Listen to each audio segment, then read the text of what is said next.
Okay, I'll be doing some more videos on Shotmarker, but one of the first things I wanted to show, and I've been using one of these for, gosh, what is it now? A year and a half, maybe a little more. I've been using I had the original version. I now have this is like kind of the version 2 that he made. I'm pretty well versed with these. I use 14 of them at my club every week.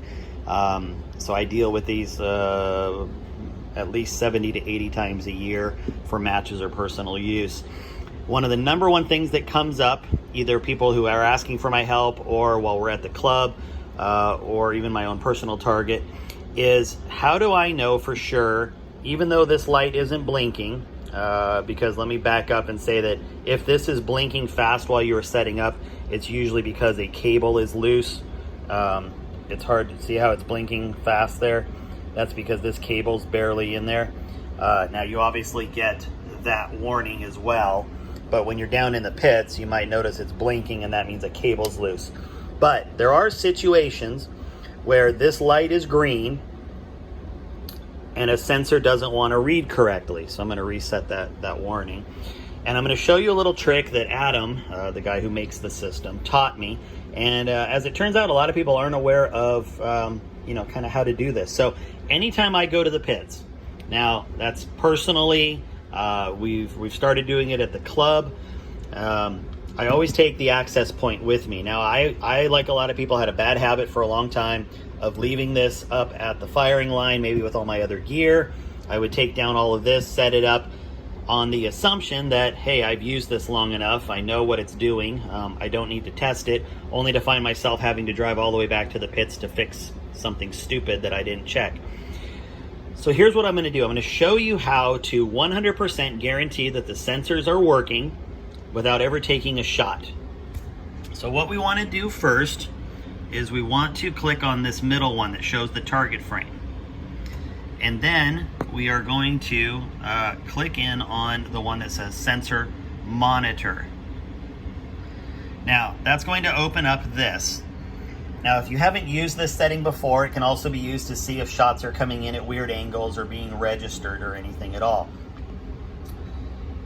So here's what we've got. We've got my display, we have the access point, the sensor hub, and the sensors. So this is replicating a complete setup at the range. Now what I will do is, if you look at the top, you'll see this little, it almost looks like a little rubber pad in the middle here, right there. There's also one down below, and that's on all of the sensor towers. So those are actually the microphones. So you have 1, 2, and then 3, 4, 5, 6, and then 7, 8. So that's why it's an 8 microphone system. Now you can actually tap. Now I'm going to tap while I show you the screen here. So did you see how it instantly pops up that orange detected it? Now if you really want, you can tap the bottom sensor too and see if it's coming up. Now I'm going to tap on the green. Okay, I'm going to tap on the blue, and I'm going to tap on the red. Now let me back out a little bit so you can see the whole thing going on here. You may not be able to exactly see what's happening over here, but I'll do my best. So here, watch. I'm tapping, and then did you see the orange right here start showing up? So I'm going to do the red. Watch the upper left.